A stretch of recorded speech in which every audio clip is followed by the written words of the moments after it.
Alright, now we're going to pick up on cellular regulation. So we've talked about fluid and electrolytes, we've talked about gas exchange, we've talked about our access, and now we're just going to pick up on our next subject, which is cellular regulation. So our first exemplar, hyperthyroidism. Cellular regulation is probably one of my worst subjects, so feel free to fact check this information, that way it's accurate. But with hyperthyroidism, you're going to have increased levels of T3 and T4, and these increased levels in your thyroid hormones will increase the metabolism rate. And so, some causes of this would be genetic, Graves' disease, thyroid cancer, and thyroiditis. Patient appearance, they'll have a high temperature and a high heart rate. Remember, this is going to increase metabolism. This is going to really be stoking the fire with hyperthyroidism. So almost everything is just elevated. They're going to have increased appetite and decreased weight. So they'll be eating more, weighing less. Hypermodal bowel sounds, or hypermodal bowels, but then hyperactive bowel sounds.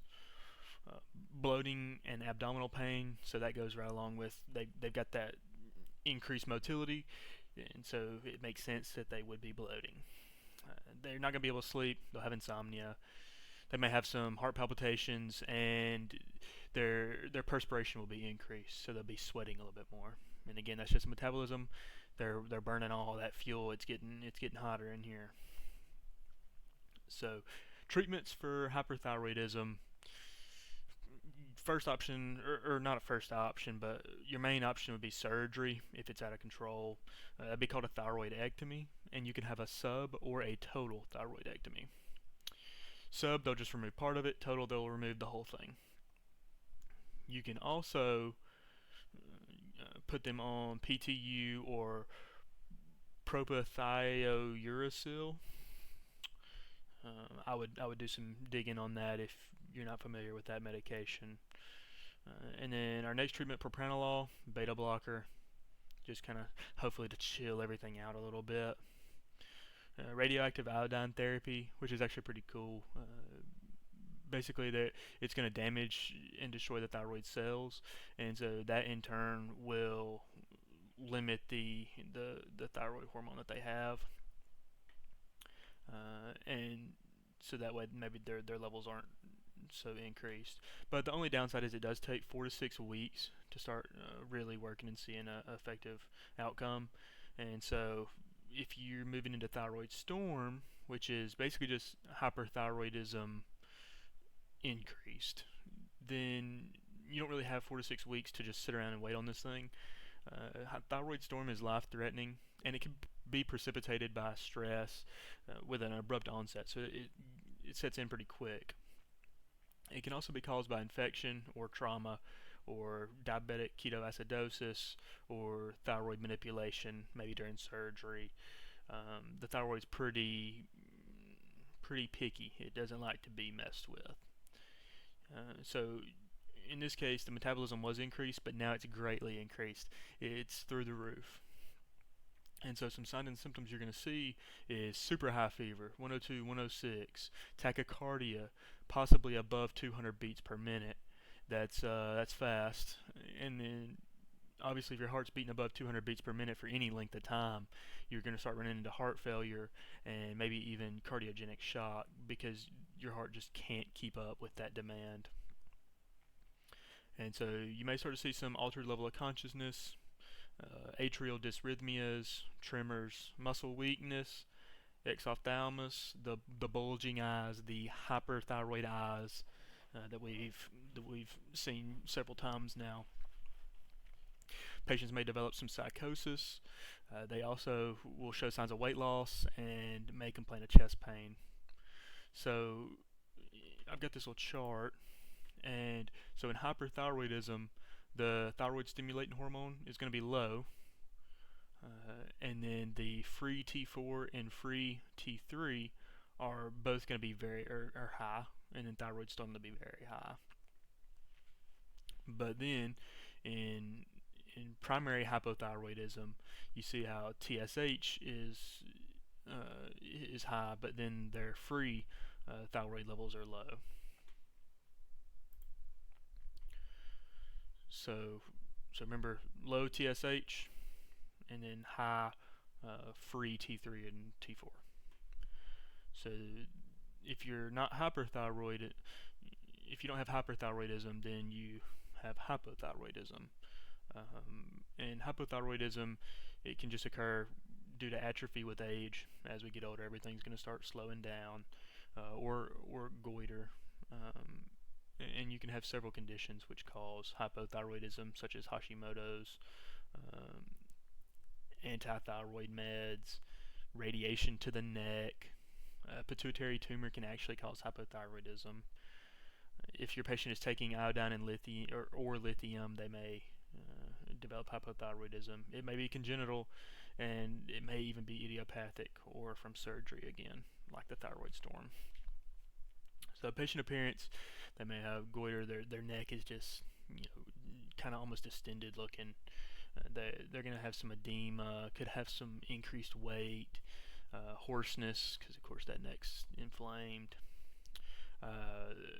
They may show some signs of fluid retention, decreased appetite, constipation, and dyspnea. And treatment for hypothyroidism is pretty simple. You're just going to put them on levothyroxine. And something to remember is older adults may require less just due to their renal function. So like we've been talking about, as we get older, stuff starts to become less efficient. Their kidneys don't function like they used to. So levothyroxine goes through the kidneys and gets filtered out, and that's how the body, I guess, absorbs it. And so they may not require as high of a dose. So normally they'll start low and they'll just work it up until they reach the desired lab results. Or just like before, just like with hyperthyroidism, you can also get a total or subtotal thyroidectomy. And if you do get thyroidectomy, then your patient will be taking some form of thyroid medication probably for the rest of their life. If it's hypothyroidism, they'll be taking levothyroxine. If they have hyperthyroidism, then they may be taking some other kind of, I guess they'd be taking the PTU. Or, well, if you've taken the thyroid out, they may be taking something else. It'd be cool. I should look into that.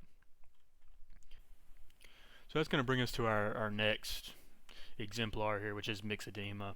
And that is a medical emergency. And that is the thyroid is severely deficient. So you're going to be low in T3, T4, as well as TSH. So basically just low in everything. And so what happens is hypothyroidism, your patient has hypothyroidism and don't get treated, and that leads to decreased metabolism. Don't get treated, it leads to decreased O2 consumption. Doesn't get treated, which leads to peripheral vasoconstriction. Doesn't get treated, then it leads to diastolic hypertension. And so there is a term, it's called myxedema madness, and it is a pronounced personality change and paranoia and delusions that your patient may experience.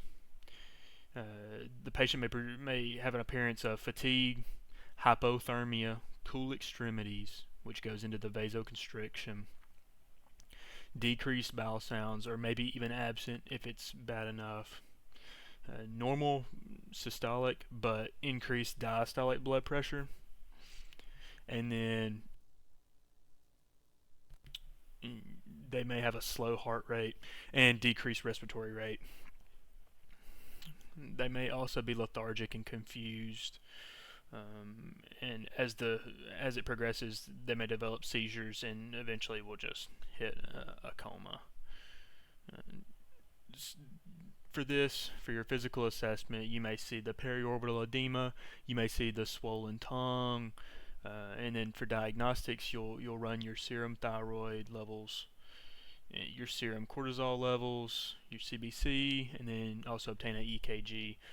Again, we're just building baselines right now. Management, ABCs initially. Obtain those vitals.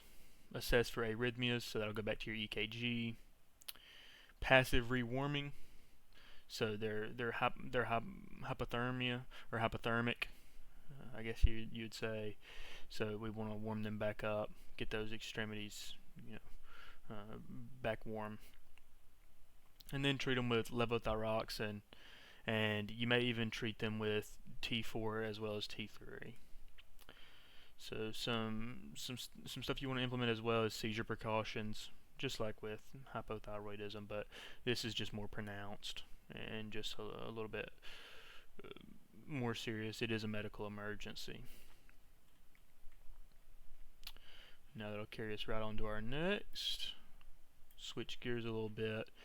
This is Addison's disease, and it is insufficient adrenal gland function. It can be acute or chronic, and your pituitary gland excretes this ACTH. The ACTH stimulates the adrenal cortex, and then the adrenal cortex, after it's been stimulated, will secrete cortisol, aldosterone, DHEA, and androgenic steroids, and then epinephrine and norepinephrine. And then there's three types. You can have primary, you can have secondary, or you can have tertiary. So primary, it'll affect the aldosterone. It'll have decreased aldosterone and cortisol levels. And then secondary, decreased ACTH from the pituitary. So it kind of just steps down this. And then tertiary, decreased hormone production because that adrenal cortex isn't getting stimulated. So some causes: autoimmune response, bilateral adrenalectomy. So they take out the adrenal gland, trauma to the adrenal gland, sudden corticosteroid withdrawal. So that would be like hydrocortisone, prednisone, dexamethasone, methylprednisolone, all your owns. Risk for Addison's: family history of autoimmune disorders, adrenal gland hemorrhage, infection, neoplasm, tuberculosis, trauma to the adrenal gland. And then your patient may appear with synthetic steroid use, infection, adrenal surgery, fatigue, anorexia, muscle weakness, GI disturbances, decreased stress tolerance. And this one's pretty key for Addison's, is they'll be craving salty foods, as well as hyperpigmentation. They may be dehydrated, as well as no menstrual cycle, or just impotent in general for the men. So diagnostics: low sodium, high potassium, low glucose, increased hematocrit, BUN and creatinine is increased, and the plasma cortisol less than 10 micrograms per deciliter. So the appearance and the findings will kind of go together. Just your fatigue, weakness, weight loss, anorexia, postural hypotension, hypoglycemia. So that's one thing though that's very important, is we don't want to give insulin to Addison's patients because normally they are going to be hypoglycemic anyway. They're also going to be hyponatremic and hyperkalemic, as well as hypovolemic and hypotensive.